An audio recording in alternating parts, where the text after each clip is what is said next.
ganama fayyaa irratti mata duree kana irratti fayyaa ta'e mata duree irratti sagalee waaqayyoo waliin ilaalaa turre waa'ee fayyaa irratti tarii warra kasaati kana dhuftani waan xinnoo isinitti meetan yoo baay'ate daqiiqa 10 caalaan dubbadha waa'ee fayyaa namni lafa kana irratti gaafa kennaa walii kennu eebbinni jalqabaa fayyaa argadhu fayyaa ta'e namaan jedha. Eebbi namni nama eebbisu maaliin jedhe fayyaa ta'e. Biiroon mootummaa nama fayyaa barbaada. Waldaan kiristaanaa nama fayyaa barbaaddi. Yesuus Kiristoosis nama fayyaa barbaada. Dhukkubni kun dhukkuba kaanserii qofa miti. Amma gaafa waa'ee dhukkubaa kaafnu namni suma taayifoodii dhukkubsatu, taayifeesii dhukkubsatu, garaachi dhukkubsatu qofa miti jirana dhukkubni. Namni tokko tokko garaacharraa bilisa. Duddis hin dhukkubu. Mataansaa harki fayyaa miilli fayyaa. Garuu yaada dhukkuba. Rakkoo yaada qaba. Waa'ee amantoota kakuu moofaa keessaa waan tokko na ajaa'iba. Bareelsa iraajicha. Wanti na ajaa'ibu achi keessatti jarri sun tokkummaa dhugaa qaba. Jaalala dhugaa qaba. Waliigaltee dhugaa gidduu isaaniira. Waliigaltee isaan qaban mana waaqayyoo ijaaruu irratti faayidaan keessan jiru. Hundi isaanii mana waaqayyoo ijaaruun eebbadhanii waan itti amananiif. Rakkoo isaa yeroo sana qabanii gaafa Elsaa'iidhaan manni nutti dhiphateera jedhan tajaajilli bal'aa waan jiruuf manni nutti dhiphateera jedhan. Sababa manni dhiphateef mana ijaarraa jedhanii walii galan.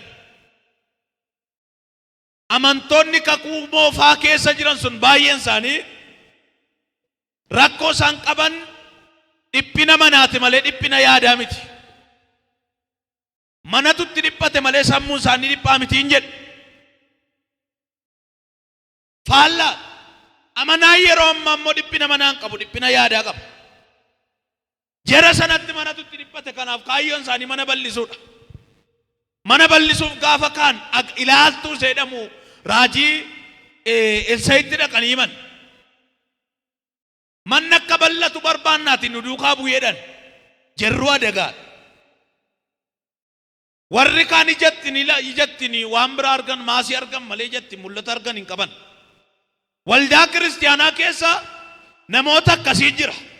Iji isaanii birrii malee, iji isaanii waan foonii malee, iji isaanii lafa malee mul'atan argu. Kallattiitti manni bal'atu hin beekan. Waan isaan ilaalan waan ijaan argamu qofa. Nama iji isaa baname of duukaa fuudhanii ba'an. Elsaa'ii duukaa bu'e. Namichi tokko hinaaffa mana waaqayyoo ijaaruu qaba. Qabeenyan qabu garuu. Ollaa isaatii dhaqee ergifatee qottoo fuudhee laga bu'e. Mina dhaggeeffadhaa lallaba kana beektu. Bakka kana dubbifatteetu waan isinitti muu fedha.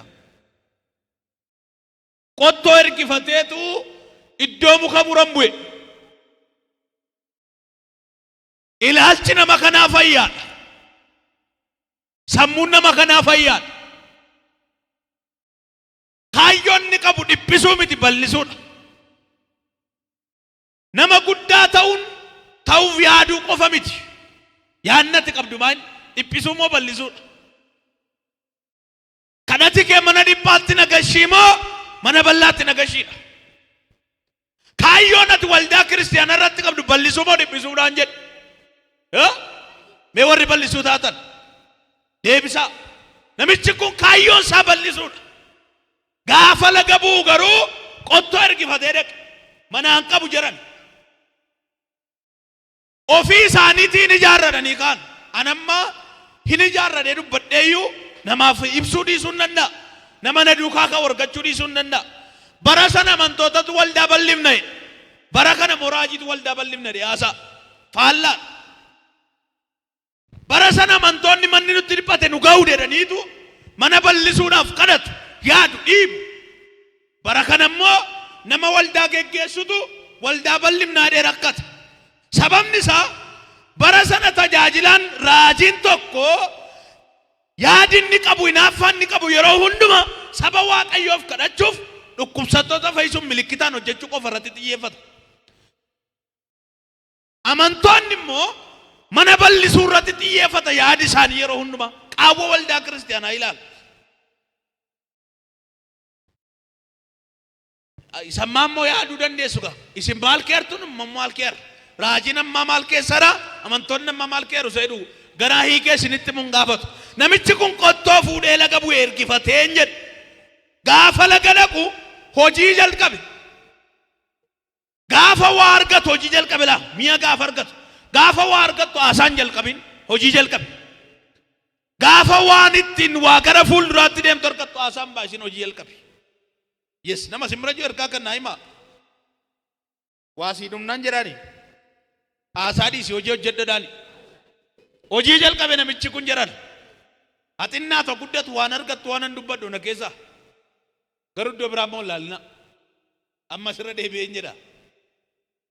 Hojii gaafa jalqabu qottoonni qabu sanatu bishaan irraa utuu muka muraa jiru bishaan kee jalaa bu'a. Galaana nyaata. Edachumatti nama iji isaa waa arguu danda'u duukaa jira. Inni iyyee jedhe inaaffaa qulqulluu qaba. Qottoon qottoo ergisaati garuu mi'an ergifadhee dhufeetu bishaan kee bu'ee dheeyyee. Elsaa'itti maaloo kanaa qottoon qottoo ergisaati jedhe. Jarri manatti nan gashanii maaliin godhe? Elsaa'i akkeedha. Karaa kamiin keessa si jalaa bu'e? Namichi hojiis beeka, kallattiis beeka. Ilaan marakkoon keenya waan lama. Namni tokko tokko hojiin beeku, kallattii wayii immoo beeka. Siin waa si argisiisuu danda'a ofii isaatii garuu hin hojjetu. Nama akkasii argitan hin beektani. Otuu akkas goote baay'ee geeddaramta siin jedha. Kallattiin si argisiisu sirriidha. Ofii isaatii garuu nama hojii miti. Namichi kun garuu nama hojiiti, kallattiis beeka. Kallattiitti waa jalaa bare qottoon bu'e sirriin masalaa kunoo asiin bu'ee. Jer tokko abbaa manaa fi haadha manaati nagaamaa jiran. Mee harka rukutaa mee Waaqayyo. Abbaa manaa fi haadha manaati. Jarri kun erga yeroo gaa'ila dhaabbataniitii waliin galan. Jalqaba ootuu gaa'ila dhaabbatiin lamaan isaanii maqaa tiriidentiif kinooriidhaan wal waamu. Mi'aan mi'eessitu maqaan lamaan isaanii akkas. Erga gaa'ilatti seenanii garuu jarri kun walii galuu dadhaban. Yoo abbaan manaa bitaarreedha isheen immoo mirgarreetti. Yoo inni dhaqii qottoo fidee billaa fiddeetti dhufti. Faallaa ta'e jireenyi isaanii. Hin nyaanna yoo inni dhaqe inni isheen immoo hojii dhanneetti. Faallaa ta'e erga gaa'ilatti seenanii. Hin gubate abbaan manaa. Ollaatti simatee jaarsummaatti kadhatee dadhabe. Maaloo haati manaa koo waan an jedhu nageessu dubbiin keenya walii galuu dadhabeera nuyi kaa'ennaan yoo inni ni hiikne gaa'illi keenya itti fufu maleetti. Itti fufna yoo inni moo ni hiiknetti. Gaa'illi keenya hiikamutti. Wal jala darbe. Akka ilkaan arbaa. Wal jala darbe. Guyyaa tokko karaa dhannee fira dubbifnaadhanii kaa walii galanii nagaamaayii. Nageessu jedhan. Amma ammaan isin gaafa dhooxinnate yeroo 20 ol isin gaafachuu hin danda'a. Qorri ilkaan namaa walitti hodhuu kee abee yaada namaa fuudhee badaa'eera bara kana.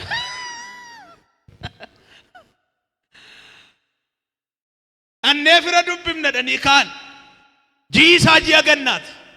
Jarri kun lamaan gaafa wal fudhatanii kaanii abbaan manaa akkeedhe bishaanni kun guutuudha nu waraarra ceenaa jedhen.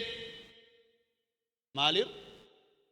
Haasaame nuuraa beektu keetanii beektu ishoo nuuraarra ceenaa hin yeetta isheen immoo dhiira miti ati lafa ceenaetti. Lakkii galaanni kun guutuudha humna guddaadhaan fiigaa jira nu fudhatee badaati.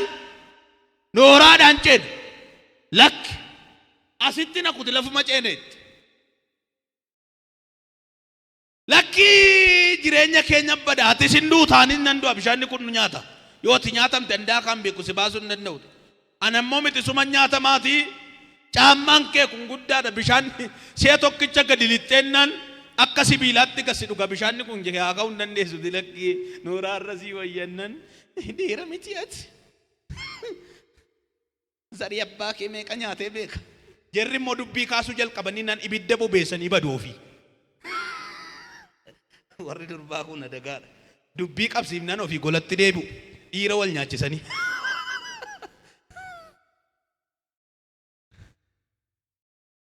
Dubbadhu.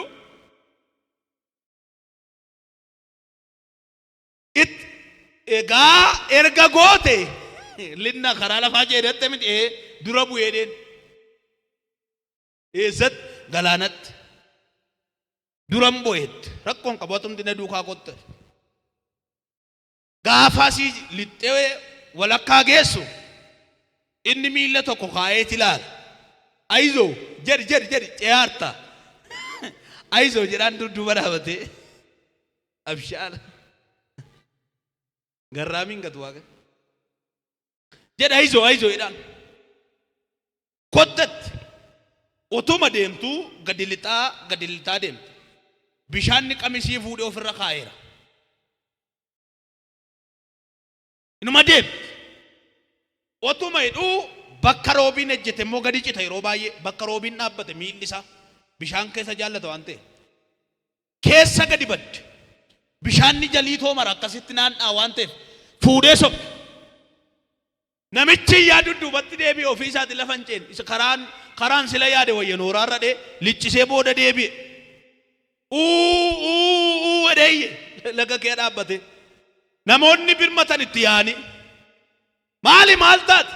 Haadha manaa kootu na jalaa nyaatame fira dubbisuu dhaqaa irra silaa waliin. Kunoo kaa na jalaa nyaatamte nan dafaati daattuu naa fidaa nama daakee baasu. Fiigaa dhufe daattuun kaa namichi bishaan daaku dhufu eessaan lixxeen nan durumaa jireenya koo qoraa turte faallaa deemti. Asii gadi hin barbaadina. Karaa olii naa barbaadaa. Maaliif jireenyi ishee faallaa? Lakkii daata akkas miti bishaanni gaafa nama nyaatu asii gadi fuudhee sokkuu danda'ati. Iddoo biraatti dhaqee ana jedhe amala ishee beeka gubbaa dhattee duute achitti duute. Jara namaaf fayyaa miti. Dubartittiin ittoo hojjechuu beekti malee sammuu ishee ilaalchi ishee fayyaa miti. Gaa'ila isheef ilaalcha fayyaa hin qabdu. Fayyaa ta'in nan jedhuuf kanaaf harka kee as qabi. Jireenyi kee fayyaa haa ta'uti. Nama si bira jiru eebbisi fayyaa ta'i jedhaani. Jireenyi kee gaa'illi kee fayyadaani. Fayyadaani dara waaqoo. Isa xuruutti qullaa buuse ko maraatu sirriin gargaarta. Bakka maraatu rattetti naqqadee ni baadirri baadii laata. Haasaa wayyaa se'ee ture. YouTube irratti guyyaa tokko ni man dhaggeeffadha jalluma dee. Maal dinqifattaa erga biyya kanaa baateennan maraatu biyya kanaan dinqifadhaana eede. YouTube irratti haasaa. Maaliin maraatu dinqifatte nama fayyaa laaltonnaan maraatuun biyya kanaa of danda'ee maraatee. Inni biyya keenyaa garuu ofii maraatennaan atis na duukaa maraadhee dhagaa guuraa si duukaa fiiga'eedhe. Kanaafuu Itoophiyaatti fayyaa ta'anii jiraachuurraa asitti maraatuu ta'u caaladhe. Haasaadha kun macaafa miti. Ergaan Yohaannis kun Gaayoosiif barreeffama. Gaayoos nama Waaqayyooti. Namtichi kun kan inni ittiin tokkoffaa ta'e keessummaa simachuu danda'a. Nama hin jaallata. Xalaan kun nama dhuunfaadhaaf barreeffame. Gaayoos. Yohaannis gaafa Gaayoositti xalaa kana barreessu keessummaa simachuu kee ija koo dargeera. Waa'een kee gaafa haasaamu natti toleera. Oduu gaarii qabdi. Karaa lubbuu fayyiteetti. Fooninis fayyaa akka taatu siin kadhe. Ila dhaggeeffadhaa. Lubbuudhaan fayyiteetti. Maal taate? Fayyaadha lubbuudhaan. Karaa foonis fayyaa akka taatu siin kadhe. Namichi kun lubbuun fayyeechuun gooftaa Yesuusin qaba. Fayyaadha lubbuunsaa. Rakkoon karaa foonii isaatii dhufu immoo kadhataan dhumaadha.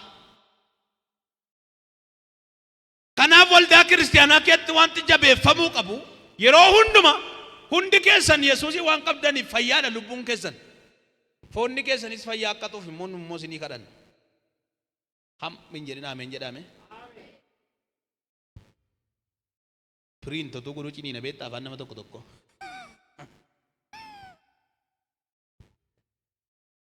amen jedhaa yaati kadhannaani haa ta'u ishee mi'aasaa kana an jedha maalo ay jedha maalo galgala kana jireenyi koo hin fayyaa dhukkubatti yaaddootti ilaalchatti hin fayyaa gaafan fayyu nama biraas akka inni fayyuuf nan kadhadhaaf ameen jedha nama lallabni dadhabe ilaalcha fayyaa miti nama gorsi dadhabe ilaalcha fayyaa miti tokko harkatti yoo fayye miilla dhukkuba inni mataan fayye moo garaa dhukkuba walumaa gala fayyaa jechuun fayyaadhuma namoonni tokko tokko gaafa kadhataniif mataan na dhukkuba jedhan gaafa harkarra kaan takka turanii immoo isa duddaatiif dhufu duddaaf kadhattaaf torban lama booda immoo kaleedhaaf dhufu eenyu si ayyamnaan jireenya kee kana kukkuttee kiiskoo goote gooftaatti galchaa jirtati kutaan kokkoddee gooftaatti waan ta'a fayyaa jechuun fayyaa sagalee jechuun jarana isa tokkoof yoo baafte kan biraaf immoo kan biraaf ba'a miti fayyina keetiif sagaleen si'a tokkicha ba'a si'a tokkicha waan hunda waan hojjetuuf si'a tokkichattis waan hundumaatti amanuu qabda ergaan kun namni isinii galu bitaa mirgatti wal qabame tokko nama sadii dafa maqaa Yesuusiin harki kee walitti dilallaa'uu danda'a jabaadhaa akka qabaate harka kana akka keedhaani karaa hundumaan maqaame inci maabbee maayini ni jedhame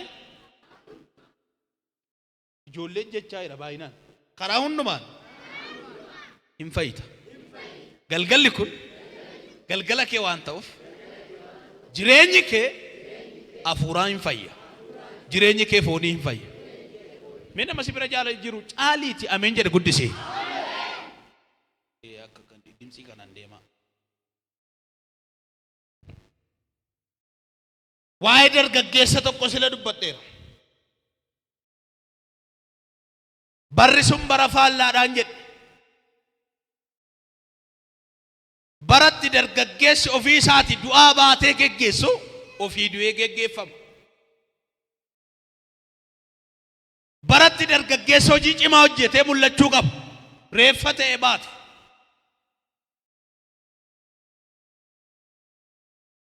gaafa jireenyi sii mijatee biyya alaa kanaatu hojiitti ta'u waa sii mijatu nama si geggeessu dhabuu dandeessa gaafa duutee lafa kanarraa baddu garuu lubbuun hin jirtu taanaan geggeessaan kee baay'eedha nama si geggeessu dhabduu gaafa mana jaarrattu daboon qabdu nagaamaa jiran sii tolee dhiisee nan dubbadha gaafa mana jaarrattu daboon qabdu carraa wayitee gaataamii balaa wayisii qunnamee gaafa manni kee diigamu garuu inni gaafati mana jaarrattu daboo siin dhumne gaafa diiggaa jalqaba dhufa kanaafiyyuu olittis gadittis bitattis mirga duuba kee fuuldura kee garaa dhugaadhaan jireenya kee duukaa kan jiru isa olii qofa eewudha jedhan mee Yesuus jedha ati jedha abbaa sirriidha gaafa rakkinaan dhufte gaafa gammachuu hin dhufte yeroo hundumaa ati na wajjin jirtu mee ati na wajjin jirta jedha kanaaf ani yaadda'u jedhaa yaate ameen jedhaa baakkaatu nama meeqatu baadiyaatti jirana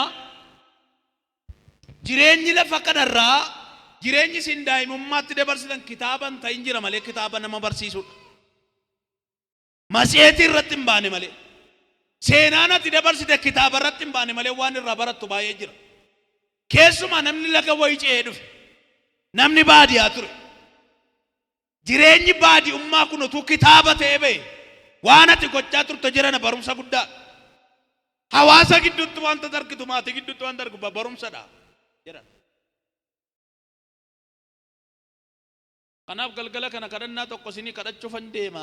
Ameen jedhamee guddisaati. Kadhannaan sunis akkas jedha.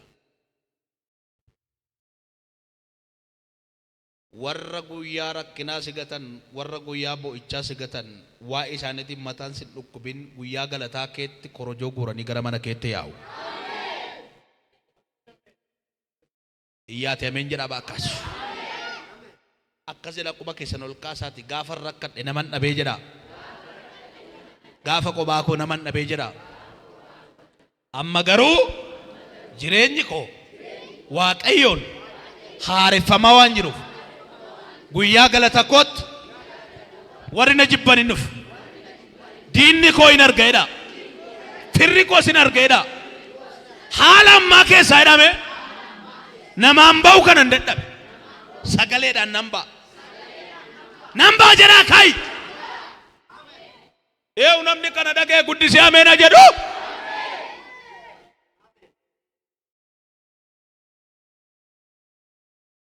Kanadha. Namatti tola. Dhugaa namatti tola. Turuudha. Ameen. Ameen. Nama simmeeroo dubbisaati. Nagaa Waaqoo siifa ta'uu.